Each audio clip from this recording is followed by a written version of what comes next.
Hello and welcome back to the Head Empty channel. We're back with Oshi no Ko this week. This is episode 11. Yeah, what happened last week, man? Oh yeah, we got the info on Aqua's dad, and Himikawa and Aqua's dad. I wasn't sure how much I wanted to say about about all that last week, just because I'd read the manga, and the last thing I want on this channel is to give too much away. I don't plan to do a whole lot of series where I've already read the source material, but this one I just felt like I had to do because I like the series. But yeah, I wanted to tread lightly last week as far as talking about all that. I think, and I was trying to gauge a lot of other people's responses to that information, and as I expected, there were a lot of people questioning it, because it does raise a lot of questions. One, I think, even I had a comment last week even that brought it up. But one thing that I think already stands out is narratively, it's kind of strange. It doesn't feel at all like we're towards the end of this series, at least at this point. And I think it would be a little strange to end things off with the father plotline. One of basically the big plot line of this that drives this series, to end in such a unsatisfying way. I think people expect more from Akasaka and from this series in general, and these are things that I was also thinking at the time during reading it.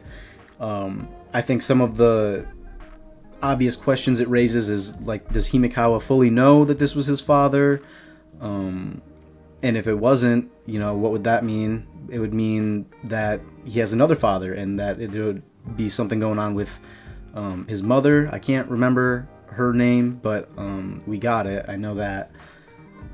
The whole thing with the double suicide, I think it was double suicide with both of his parents, is just strange, and we don't know enough about it to really make any hard conclusions about any of this. But Aqua, it's even strange for Aqua actually, because he's someone who's really calculating, obviously, and he thinks about all the options all the time. So for him to immediately accept it is also a little bit strange, a little bit out of character even, maybe, from what we've seen so far from him. So the whole mess that info dump was with Himikawa, a sweet reveal, but questionable information that we were given, it obviously raises many questions, and people are asking, I think, the right ones, the wrong ones. It's just it's interesting. It's an interesting point that we're at as far as that. But if anything, it gave us an opportunity to explore more of the idol group stuff. We got finally some lines from Ruby and Mem, which was awesome. We got to learn about claiming things under your as expenses for your taxes. That whole thing was hilarious, and so obviously real. I think it might have been just an opportunity for Akka and Mengo to maybe complain a little bit about taxes, and also give cool information about how this stuff would be handled for YouTubers, recording these room tours and videos and all that. So very funny. And then we got the reveal of why Ruby chose Bikomachi as their name, and we knew half of it, which was that she just liked the name, and she liked and she liked the idol group, and she's a fan, and she wanted to carry on that legacy. But the other one was that she just wanted to be noticed by her old sensei. It was it's very wholesome, and sad. It's that duality is ever present in this series, and yeah, she's still holding out hope that they will reunite someday. She doesn't know that he's dead and that he's her brother, just that he disappeared, and she hopes that he is still out there looking over her. And in a way, he is. Aqua is a good big brother, so all very great. And now we're heading towards, I actually don't remember the name of the town that they were in, but we're going back to the town with the hospital that they both died at. So pretty big deal. This is for, I think, recording a music video, right? So we gotta see what goes on here. I'd also love to just see the recording of a music video in general. That would be really cool because I don't know anything about that either, and that's half of what I come to this show for. You know, the inside scoop on this kind of stuff. Rather than actually researching it myself, I'd rather watch an anime about it. And now I think it's time to just hop into episode 11 here. If you haven't liked the video, subscribe to the channel, leave a comment. All of that support helps loads with this small channel we got going here. Yeah, I think it's time, and I'm excited. So, this is episode 11 of Oshi no Ko, season 2, Freedom, which is also kind of weird because we had Liberation last episode, right? So, interesting. All right, bruh. Yeah, we assumed that much, right? Kana, stop acting like you don't have an agenda, alright? She loves to be the senpai.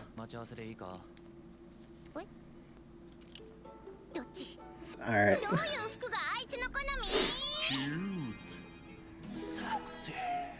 What?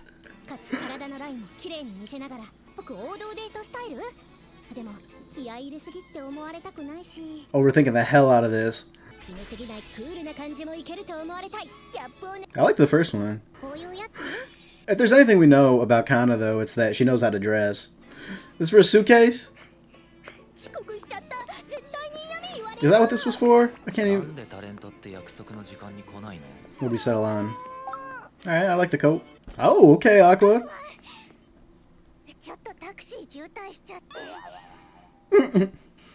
Ah, shit. I didn't get to see what the book was. Because they were doing stuff like that in season 1, like what little Easter eggs with the books they were reading.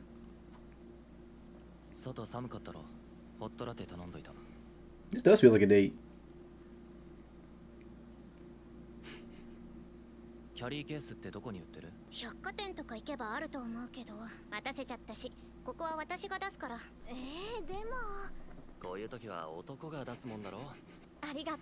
She gonna change her mind off that?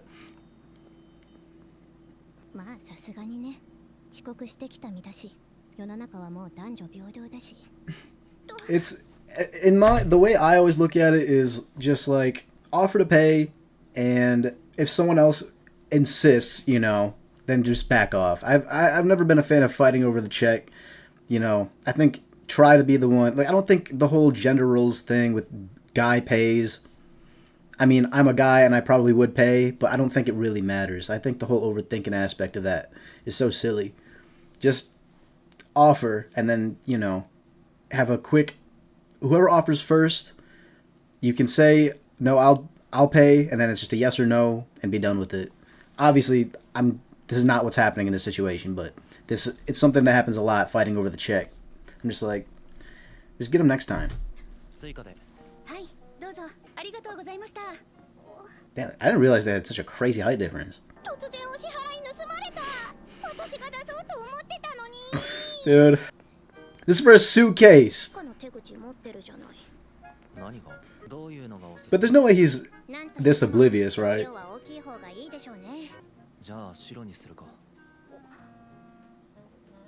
The glow stick? Is that why? That's what that reminds me of. Ah! Yes.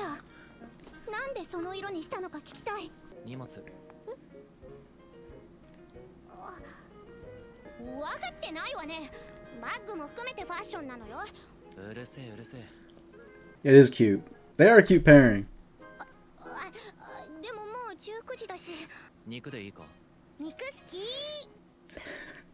She is trying so goddamn hard to form this into a date. And somehow he's just this oblivious. He might know. He doesn't really care about that kind of stuff, I guess. Oh yeah, he knows. He knows, right, that she's infatuated with him? Because that's the entire reason... that's the entire way, I mean, that he got her to join the, what do you call it? The idol group.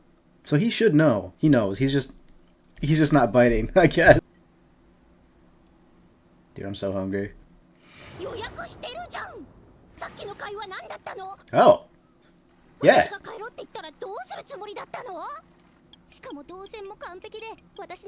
That's true. I didn't even like process that he had a reservation. True, yeah. Yeah.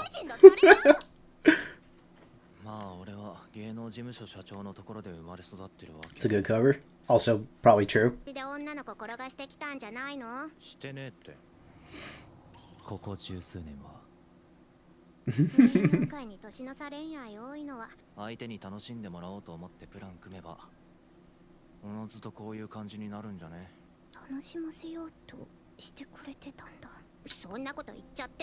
I love this track.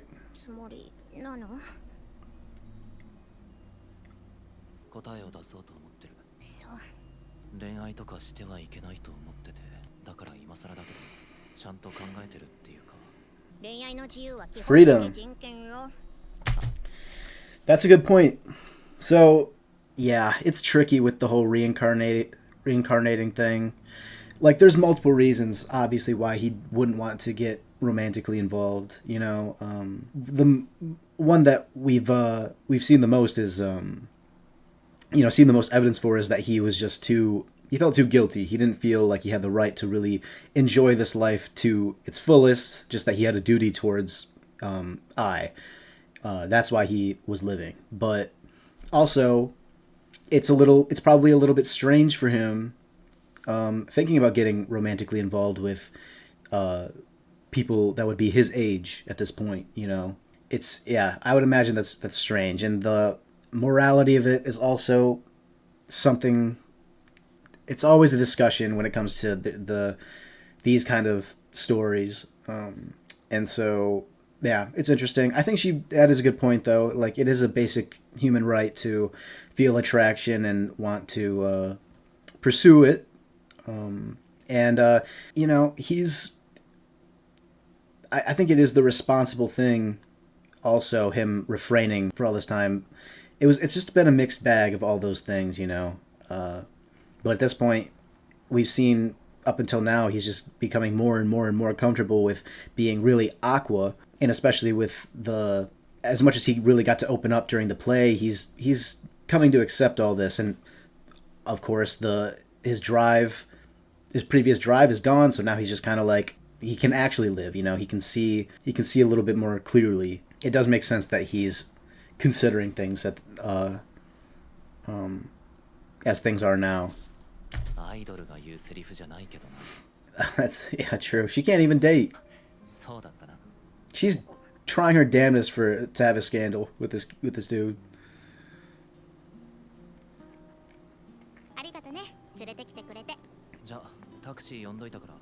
Have we heard this part of this OST? I really like it. I don't recognize it.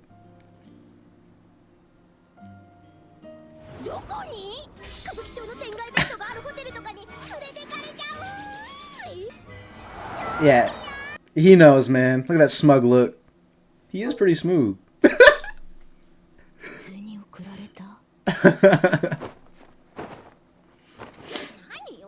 Yeah, not that. You also don't have toes right now. Oh, she actually probably just has some stockings on.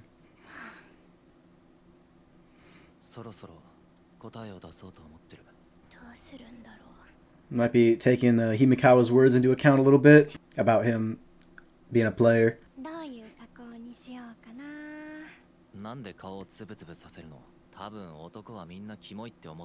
What dots? Find it gross? Yeah, I mean, I think people just want to see your face. If you're trying to take a cute picture.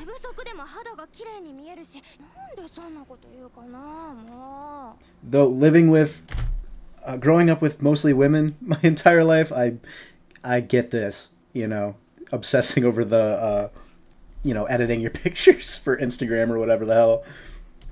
Definitely familiar with that process and how obsessive it gets.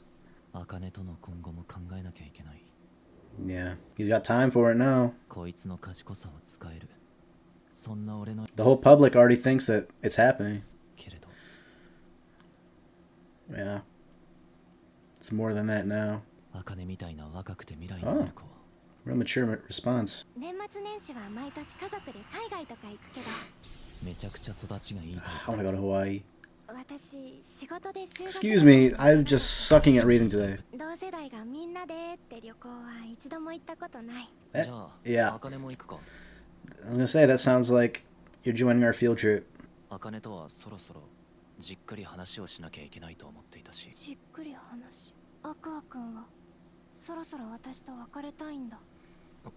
Damn. Yeah, she's probably not expecting it. Yeah, I was gonna be a little annoyed if he'd said, we gotta talk things over while they're in a private place right now. Or they're together, you know.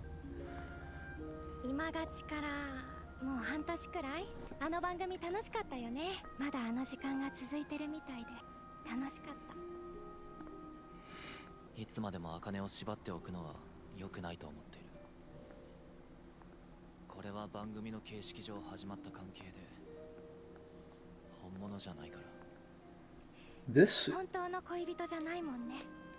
Isn't this the overpass? Or am I tripping? Yeah. It's what they agreed on, you know. This is that's the overpass that, you know, episode 6 happened on.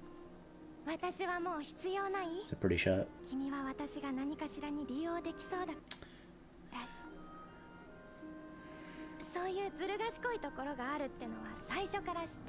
She's so different now from when this was a thing.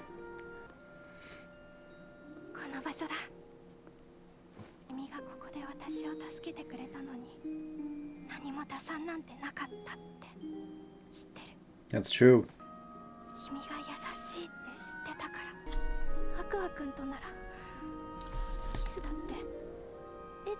What? Okay. What? Sorry, that came out of... Were we talking about that? Though, sorry. That just shocked me, that line. But, this is really nice. Because, yeah, the relationship didn't start.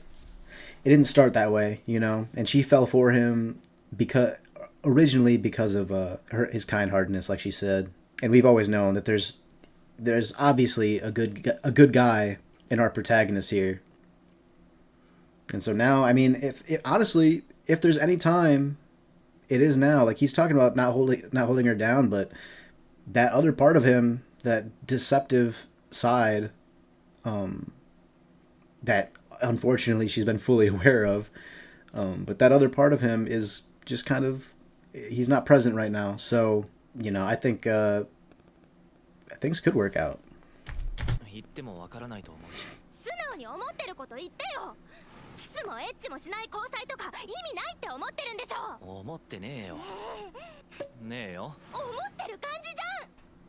I did not expect this to be the conversation, though. Come on, homie. You know that. What? I don't think it could be more obvious. But being confused makes sense.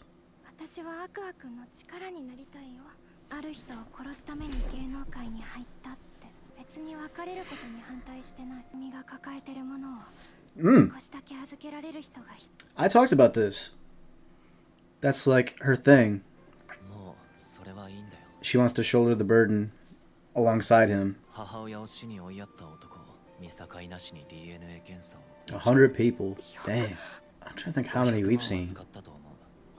Oh my god.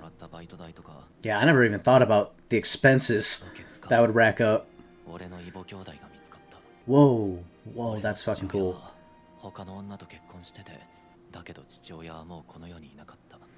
This is sweet.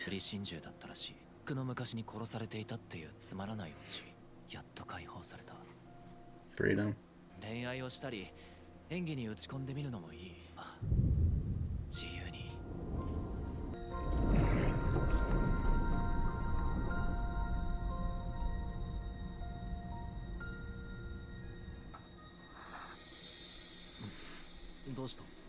I'm gonna have to rewatch that. I'm not gonna do it right now. Oh, the tilt on that shot.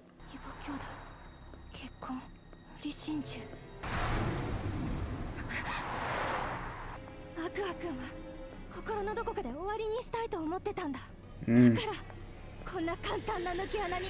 Yeah, I think everybody thought of that loophole. Like I said, it was out of character for him, but also in character. Under the surface this whole time, and I've been saying this, that it's been a burden on him, but one that he's obviously put on himself, but it has been, and he's been given an out at this point, and he took it.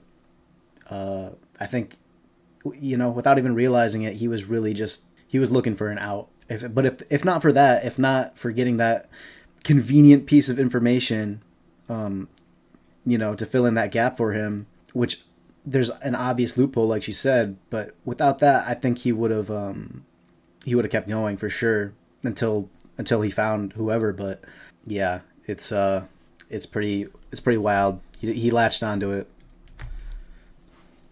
and it's smart to use the smartest character in your show to be the one to just instantly pick that up.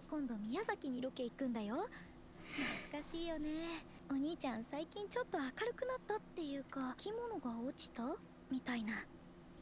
やっと立ち直ってきたのかな。ママを忘れるってことじゃなくて、きっと。また来るね。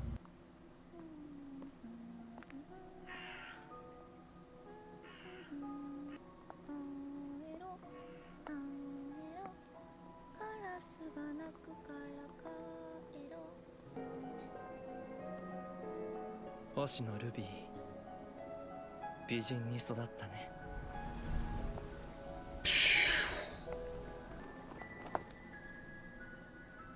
さすが君と僕の子だ。 Yeah.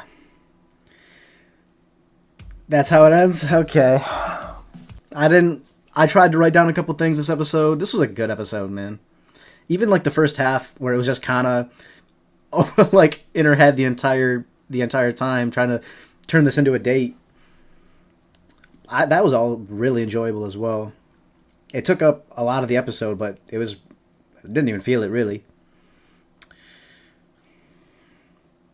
Although I did think that we were going to be going to, I think they said it was Miyazaki. I did think we were going there this episode. So that'd be next time, I guess. Hopefully. How many episodes do we have left? Only a couple, actually. Damn. Okay. All right. Crow. That was good. The fuck am I supposed to talk about now, though? Shh. All right. Well, that was episode 11, Freedom. Pretty self-explanatory title. I guess I'm just gonna click through this because I didn't actually write like anything, and I don't think I really need to. The beginning part of this was just their date, Kana and Aqua's date. I can call it a date, I think. It basically was that, although he wasn't thinking of it nearly as seriously as she was, but he's definitely aware of her feelings. And so leading her on, at this point, has to be just considered a fucking understatement. Because he took her on a date and took her to a nice place, man. Made reservations and everything. It was super cute, though. Going from, like, her picking the outfit. What was it? Picking the outfit, coffee. Yeah, this whole bit at the beginning was pretty laid back, actually. Like, there's not a ton to say about it, other than it's fun. It's always fun to see Kana antics.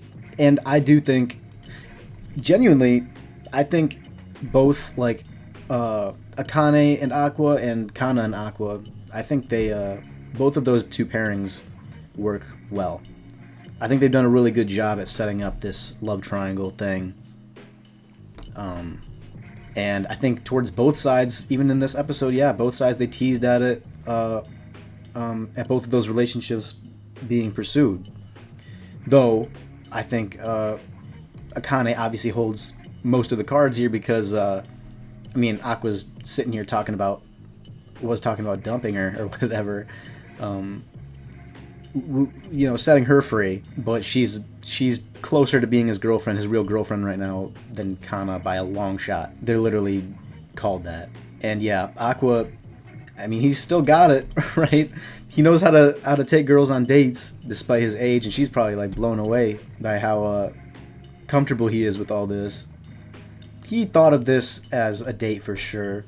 He just obviously he didn't think about like pursuing it in any sort of way. Like he probably thought of it as more of like just a cute, friendly date because he pulled out all the stops for this one. To be honest, he took her to like steak dinner. Yeah, I mean this is something that has been coming. You know, Aqua addressing his feelings towards these two girls, or just romance in general for him in this series. It's been present since the beginning. You know, his infatuation with Ai at the start, which is a huge part of his character, and has seemed to have dissipated a little bit, or actually a lot since then. I think things are probably still a little bit complicated as far as that in his head, if I had to guess. We don't get too much of that from him. It's still left pretty ambiguous, but I think we've got more than enough evidence at this point to support the fact that he just views her as a mother in this life, and is looking towards these two girls, if anything, as romantic partners. Though, yeah, Akane is absolutely more of the girlfriend here. I'm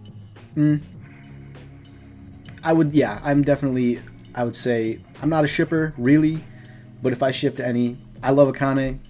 I would say I do prefer Aqua and Kana's relationship, just because I think it has a much less toxic foundation to it. There's a lot of manipulation and stuff happening between the both of these two, Aqua and Akane. They're not very honest with each other until it really, really counts. And even they both do understand each other really well at the same time. So they have that going for them. I guess maybe I just like Aqua and Kana's dynamic a little bit more. At first, I don't think I liked Akane and Aqua's dynamic really much at all. I thought they didn't make a good couple. But him softening up for her, definitely, not for her, but, you know, softening up around her and because of recent events, definitely makes it seem a lot more tangible, their relationship being a success. But I also think we got in this episode, we got a lot of it was from Akane and Kana's perspective, but we got a lot of information about Aqua as far as how he has been treating this, and how he's been viewing his relationship with these two, because Himekawa did mention blatantly last episode, yeah, that he is toying with their hearts a little bit, and he knows, but I think in the past it was a sacrifice he was willing to make, but not one that he wasn't aware of. You know, it shows his maturity here now that he doesn't have a real goal for any of it, that he's trying to set them free as he was set free himself as of last episode, according to him. It was already pretty when he kissed her on Love Now, saying he was going to use her, which didn't really, did that really even happen? Did he use her much? No. Did he even at all? I'm just trying to think what happened between when he said he was going to use her for information and stuff, and now. I don't think anything did. He didn't. So he didn't. Unless I'm forgetting something. If I'm forgetting something and he did, like, manipulate her in some way, well, he's manipulative, but, like, if he actually did end up using her skills towards his goal at all, let me know, because I'm forgetting at this point. But it's without question that he didn't do anything too crazy. Or pretty much nothing. He's just kind of strung her along up until now, and they've been doing the boyfriend-girlfriend role play, and she's smart enough to obviously know this was on the horizon if things didn't change. And so, yeah, it just shows his maturity a lot, and I think I talked about it, you know, him feeling uncomfortable, you know, refraining from any romantic endeavors up until now. I think it's still, from my moral standpoint, I think it's still pretty iffy, you know, just because of the difference in experience, you know, life experience between these two. but she's pretty wise beyond her years, and Kana. I think they chose the two love interests for him well, because he is obviously an adult in a younger person's body at this point, but Kana and Akane are both like super mature. Like they both look at things, they're very wise. Like Kana, from her own experiences, she's lived a lot of life up until now, and she just knows the world kind of at this point, at least the world around her, this industry. She's very familiar with it, and she's not a naive girl at all. And then Akane she's just super genius. So they picked these two love interests for him well and wrote them in a way that I think is good, because it doesn't make that age difference feel too much, you know. It makes this a little bit more believable within, you know, all of the absurdity that is Oshinoko's concept. I could see both of them, like, I think it's crazy that I can see both of them getting with Aqua. And I think I'm personally someone who just kind of hates the reincarnation trope. You know, not even just in isekai. Like, Mushoku Tensei, I have just a strange relationship with, because I despise Rudy sometimes. You know? For things that he's long moved past, but I think he doesn't... I'm not going to get into Mushoku Tensei right now. Maybe it's a conversation for another time if I ever decide to get into that series again. But I think it's a good series. It's just, it's really complicated, and I don't think people look at it in the ways they should. Anyway, this series has, since the beginning, not made any of the mistakes. It has not made any of the choices that makes it difficult to root for Aqua in any of this, despite it being very similar when it started out. And I like the direction it goes, and I like that I can root for it and not feel too weird about it. It's a little weird, but especially the conversation. I'll say the conversation. Why is she talking about sex? Did I miss something? I'm going back to that right now. But that conversation was strange. What was I talking about? Yeah, it's a little bit weird, you know. But Kana brought up, it is the human right. It's a human right to feel attraction, at least feel attraction, you know. I think he was even suppressing that before, and I can't say that I want him to just not live this new life that he's been granted. I think if you told Ruby that, like, if she knew about all this, I think she'd definitely want him to pursue it in a way that a boy that his age would, because obviously she recognizes the blessing that a second life is, and it's not worth throwing away, you know. And he's kind of thrown it away up until now. So I think it's probably good for him to, I don't know, I'm not even going to say that it's good. It's just like, I understand where he's coming from. I couldn't wish upon him for him to just suppress himself like that, I guess, for the rest of this life. It would be weird, and probably psychologically damaging, because there's a lot of psychological aspects to sex and all that. It's a crazy tangent that I only got put on because she randomly brought up sex, I think. Look, if it's with you, Aqua-kun, I'm not against kissing or having sex. Where did that come from? Previous line, please. Okay, so she just is horny, I think. That's such a terrible way to put that, but she's just, like, considering her attraction to him, and that it's a real attraction. I think she's trying to explain that to him in fear of losing this relationship they've built, because she's obviously been unsure of his feelings towards her, so she's communicating it now.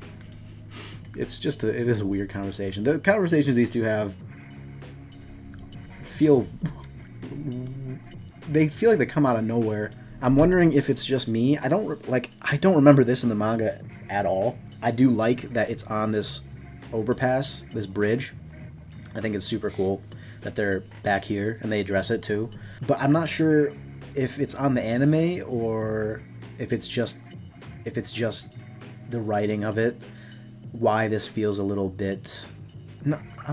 not this scene in particular. I talked about it in whatever episode that was, when it was episode 5 or 6, when they had that conversation on Gotanda's balcony. I thought that felt out of place. and I'm not sure if it was the OST back then or just the pacing of the dialogue or just the the shot direction. The shot direction in this scene was very good, actually. And we also had that really cool animation. Before I get sidetracked, yeah, the shot direction in this was great, and it conveyed pretty much everything that I think it needed to. I think it was just I was just taken aback by the direction that she decided to go here.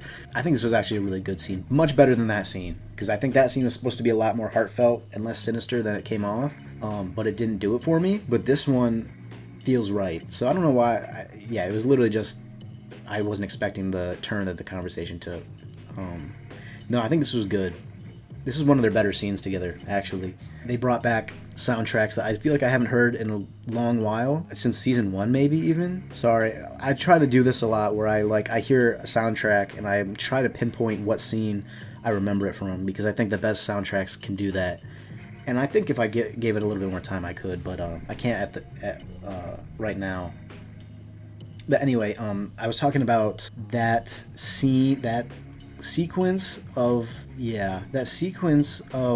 I and Aqua, that whole like drawn style. Oh my god, it's so cool. I like how the star just covers up their eye completely. And also I was focused on the animation, so I don't think I read it completely. I think he was just debriefing her. Murder suicide. They definitely said double suicide last time, by the way, in the subtitles. I don't know if I read it in the translated text on screen. I don't know if it said murder suicide. I swear it said just double suicide. So, which they have different implications depending on which phrase you use. Like a murder suicide obviously means that one killed the other and then killed themselves. So there would have been some kind of conflict there, which opens up that a lot, like that there was a lot more to this than it seems, than just a double suicide where maybe they just wanted to go out, And Akane literally instantly recognizes that this shit ain't adding up, She wants to protect him here, which makes sense. Okay, there was this part. A guy and a kid and the girl and then I. So I'm guessing this is supposed to be Himekawa and then his two parents, Seijiro and mother. And then there's I over there. And what the hell am I looking at here? There's like this fucking...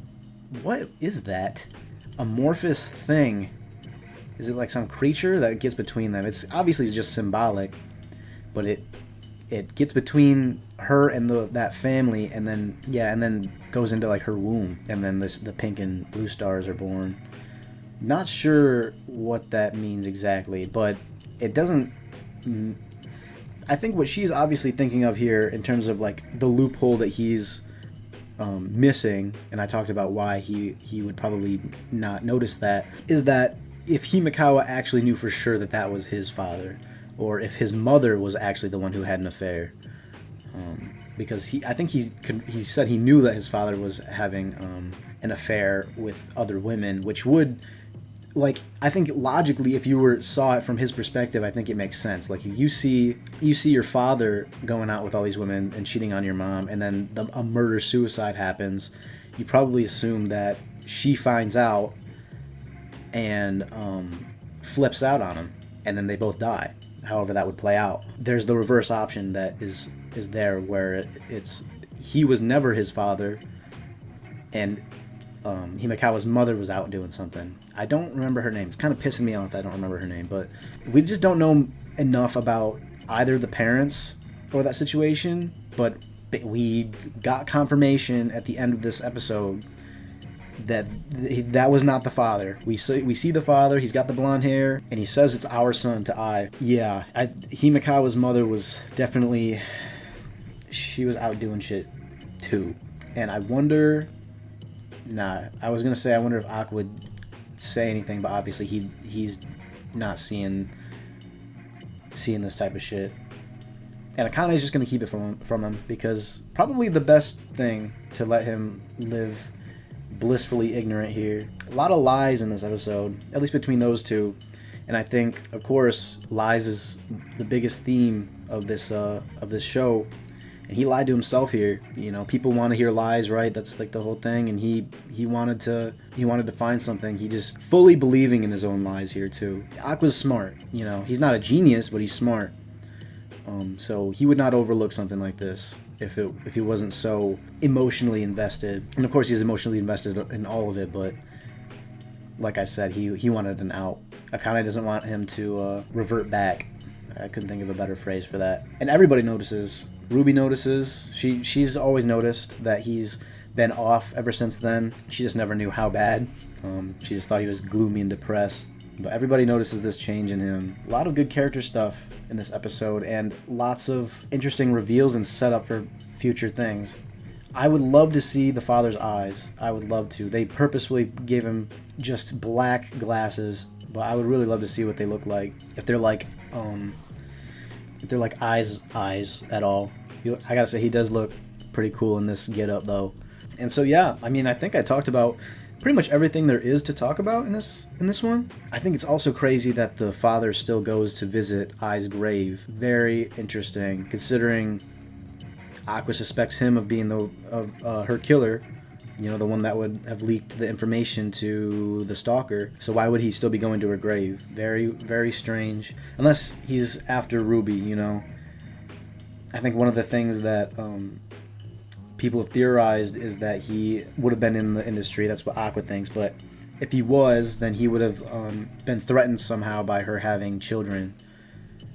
And that's why he decided to remove her. But he never did go after them, even though he knew their address at the time. They probably moved first thing after that incident. But in this whole time, he hasn't gone after them. It could be that he's starting now. He's making contact with these two. Or with Ruby, at least. Or, I mean, he didn't really contact her. He's just in proximity. He might have just been coming here, too, and it's a coincidence. It could be a lot of things. This reveal of the father is pretty crazy. And he's a lot younger looking than I think I would have imagined. And sounding, as well. But it's anime, so it could be whatever. I mean, Miyako still looks like she could be, like, in her 20s, but... you know. But yeah, I think that is it for this one. I hope next week we get to go. We have to. We got like 2 episodes left. We're definitely going to Miyazaki, I think it was called. So unsure if we're gonna get any more on this father figure, or if we're just if this is just teasing stuff for a future season, maybe. Who knows? But yeah, this was a fantastic episode. I'm definitely excited to see where we take it next week. Listen, this has been a really good one. And it's crazy that in Season 2 we're seeing the father. It's pretty insane.